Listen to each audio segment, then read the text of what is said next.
वैद्य जी ने ठीक कहा है। दुल्हन के खून में सचमुच जहर की मात्रा पाई गई।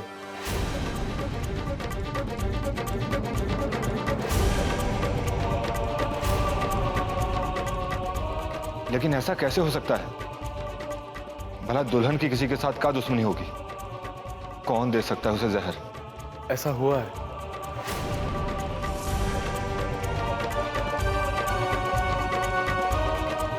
वैद्य जी, बोला बस इतना जानना है कि मोट जमुनिया बचेगी या नहीं। देखिए, हम हाथ जोड़ते हैं, आप कुछ भी कीजिए पर मोट जमुनिया को ठीक कर दीजिए। आप जो कहेंगे हम सब देंगे। हमें धन की चाहत नहीं है, मानव कल्याण है, उनकी खुशी है। हमें बेहद अफसोस हो रहा है कि बच्ची का कोई इलाज नहीं हमारे पास।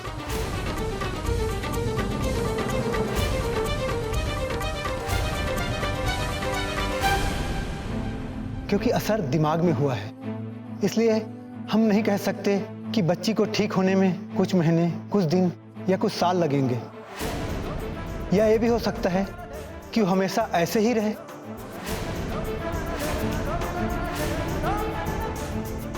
ऐसा कैसे कह सकते हैं आप वैद्य जी? कुछ तो होगा। आपने तो बड़े से बड़े रोग ठीक किए हैं। कुछ भी कीजिए, किसी भी तरह मोट जमुनिया को ठीक कर दीजिए। अब जो करेंगे बेटा, प्रभु करेंगे, उन पर भरोसा रखो।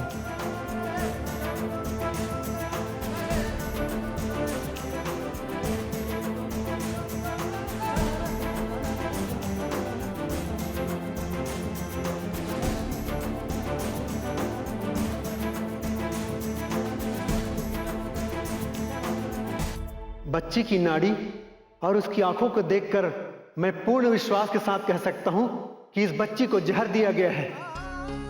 हमें बेहद अफसोस हो रहा है कि बच्ची का कोई इलाज नहीं है हमारे पास। वैद्य जी ने कहा है कि तुला ठीक होने में बहुत वक्त लगेगा, लेकिन हमने उनकी नहीं सुनी। हमें पता है कि तुम हमसे बहुत प्यार करती हो और बहुत जल्द ठीक हो जाओगी, है ना?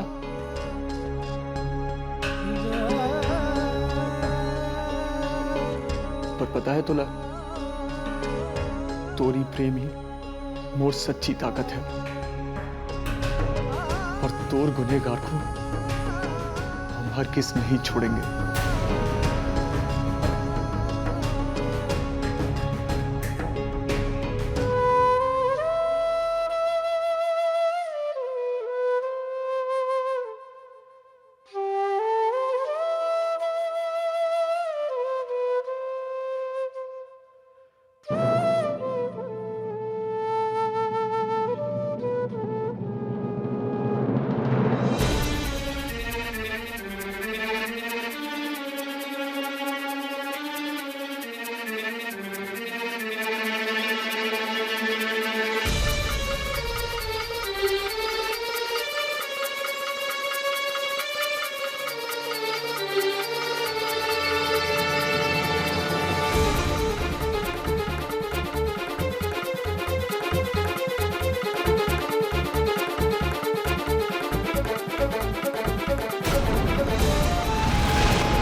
हरिहर काका की बात पर ताबीज नहीं, तो इसका मतलब क्या हुआ कि जमुनिया की इस हालत के पीछे हरिहर चाचा का हाथ है?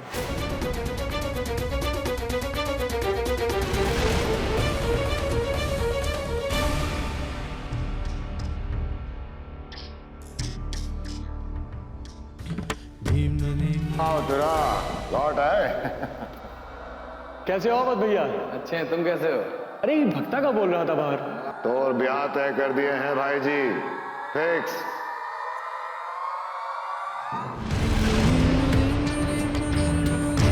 यानी आज तक हवेली में होने वाली हर मौत के जिम्मेदार हरिहर काका हैं, और वो यही थे जो अब तक इन चार दीवारियों के बीच सुहागनों की मौत की होली खेल रहे थे। सच में अभी भी यकीन नहीं हो रहा है कि इस हवेली का दुश्मन कोई और नहीं, हरिहर काका है। क्या बात है बेटा? बहुत परेशान दिखाई दे रहे हो। कोनो नई दुविधा है का? नहीं चाचा जी, ऐसी तो कौन बात ना है। बेटा तुम झूठ बोल सकते हो, पर तो आंखों में हमें परेशानी की परछाई साफ दिखाई दे रही है। बोलना क्या बात है? कुछ समझ नहीं आ रहा है चाचा जी, कैसे कहे ये बात। अरे बोल ना बेटा, बात क्या है? चाचा जी, आज हमने हरिहर चाचा को पूजा करते हुए देखा, और पूजा करते हुए उनके दाहिने हाथ पर वो ताबीज नहीं था,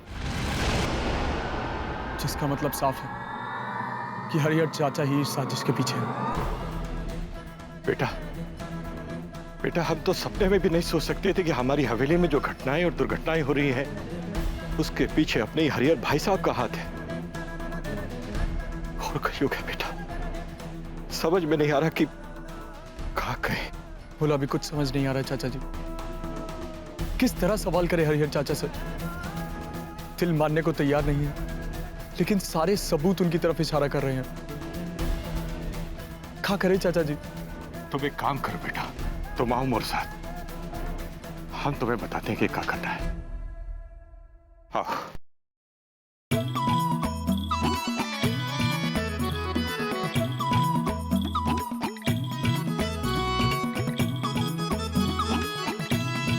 अटोरी, बहुत टेंशन हो गया था लाइफ में। ये अच्छा मौका है, रिफ्रेशमेंट मार ही लेते हैं। चलो वत बाबू।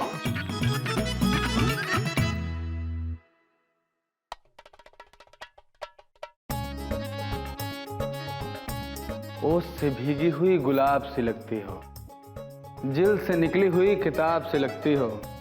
नशा चढ़ जाए जिसे सिर्फ देखते ही, तुम ऐसी पुरानी शराब सी लगती हो। अवध बाबू का शेर सुनाए हो, कहाँ से चुराया? चुराया? अरे पगली, तोला देख के अभी अभी मोर मुंह से निकला है, एकदम ताजा ताजा, और सिर्फ तोर खातिर।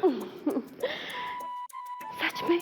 हाँ, सिर्फ मोर खातिर? तोर खातिर। तोला क्या लगता है हम सड़क छाप शायर हैं? यहाँ से टेपा वहां से टेपा और लाके रख दिया। पागल, शायरी का और प्रेम का एक अनूठा संगम होता है, जैसे तोर और मोर। समझी? भगवान कसम। हाँ, हाँ। भगवान कसम। कहा अवध बाबू, अपनी इस नौटंकी में भगवान की कसम को भी घसीटिए। एक बात कहे, एक नंबर के ड्रामेबाज हो तुम। अरे वो गांव में जोकर नहीं आता मेले में? हाँ, वैसी हरकतें करके क्या सोचते हो कि गांव की सारी टूरियां तुम पर फिदा हो जाएंगी? हाँ, हम ना आने वाले तोर झांसे में। ये ससुरी तो पूरा का पूरा गीता सार सुना के चलती। ये तो बेइज्जती हो गया अवध बाबू का।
आज हम सब यहाँ एक खास वजह, एक खास मकसद के लिए बुलाए गए, और ये मकसद दरअसल एक बात है जो मुझे आप सबसे करनी है। और ये बात आप सब में से किसी को बुरी भी लग सकती है, लेकिन हम मजबूर हैं। और इसीलिए ये बात कहने से पहले आप सबसे माफी चाहते हैं। ऐसी कौन सी बात होगी बली भैया जिसके कहने से पहले आपको माफी मांगनी पड़ रही है? हाँ बली भैया, आप हमारे बड़े भाई हैं, आपको माफी मांगने की कौन जरूरत ना है। जो कहना है कहिए आप।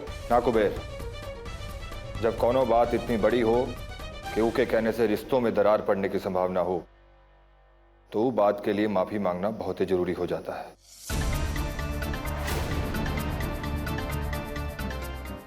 बली बच्चा, पहेलियां बुझाने के बजाय बताओ हम लोगों को कि बात क्या है। कि ताबीज यहां मौजूद हवेली के सारे सदस्यों को गिरजा माई ने दिया था और हम सभी ने ये ताबीज को अपने दाएं बाजू पर पहना है। लेकिन ये ताबीज जो ये वक्त मोर हाथ में है, ये जय को दुल्हन के कमरे से मिला है।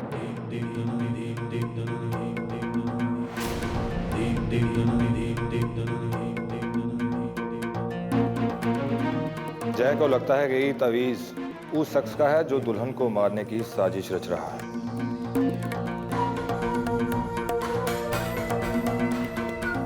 तो सवाल ही वक्त आप सबके मन में है, वो मोर मन में भी उठा था कि घर का कोनो सदस्य दुल्हन की जान काहे लेना चाहेगा। लेकिन जय को दुल्हन के कमरे से मिलाई ताबीज ये बात का सबूत है कि घर का कोनो सदस्य दुल्हन के कमरे में गया और उसका दुल्हन पर होने वाले हमलों के पीछे हाथ है।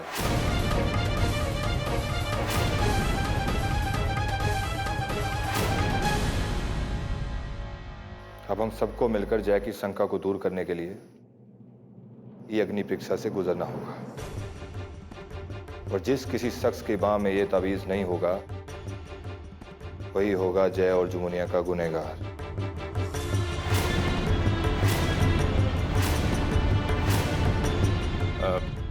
हाँ तो ठीक है, अगर ऐसी बात है तो हम चाहेंगे कि जय सबसे पहले मोर बाह की ताबीज देखे।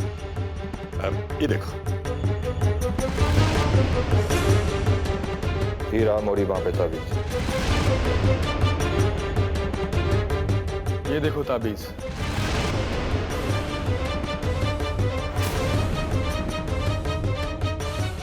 ये देखो जय बाबू, ये रही मोर ताबीज। हो गई तसल्ली? मिल गया तोला सबूत कि हम सब में से कौनो गुनहगार ना है। हरिहर भैया, बच्चों ने तो अपना ताबीज दिखा दिया है, अब आप भी अपने बाह की ताबीज दिखा दीजिए और कर दीजिए जय की शंका का निवारण। जय की शंका का निवारण कर दीजिए। अरे दुल्हन से मोर कोई दुश्मनी थोड़ी ना है। मौला, पता है भैया कि आप सही कह रहे हो,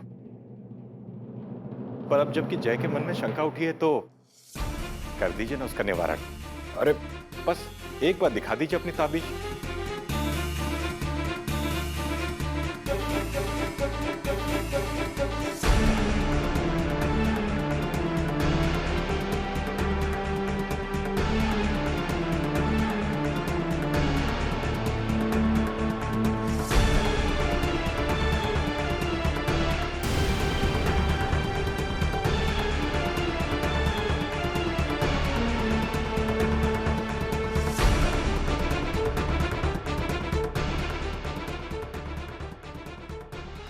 तू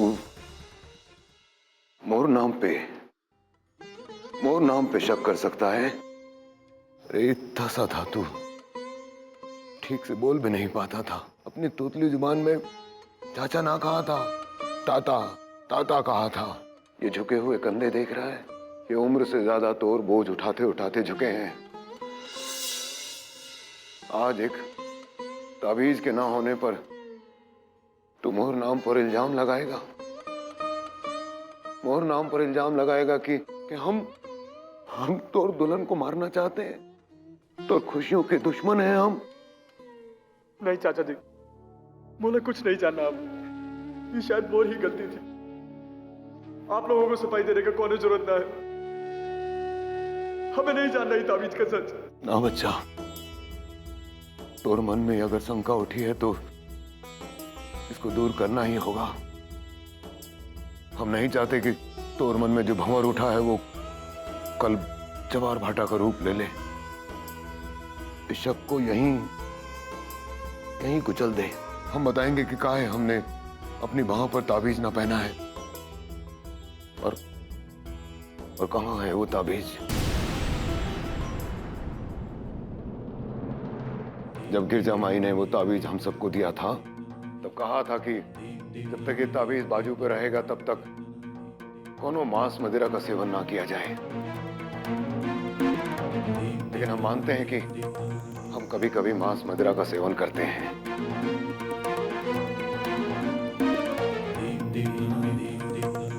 और यही कारण से हमने वो ताबीज बाजू से उतार कर अपने सिरहाने पर रख दिया।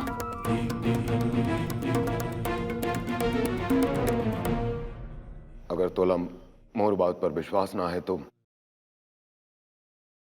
हम अभी वो ताबीज लाके दिखाते हैं तुझे।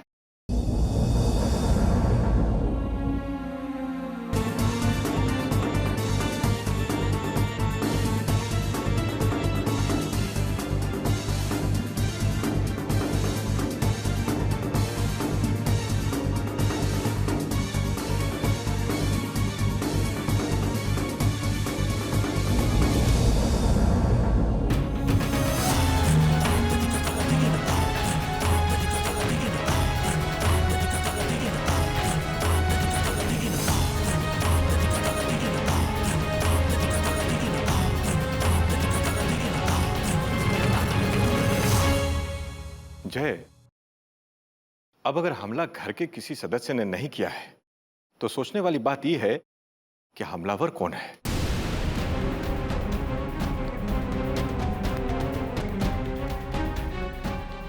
और ये भी कि ये ताबीज बहू के कमरे में कैसे पहुंचा। का कोनो हम सब में फूट डालना चाहता है या फिर कोई और वजह है।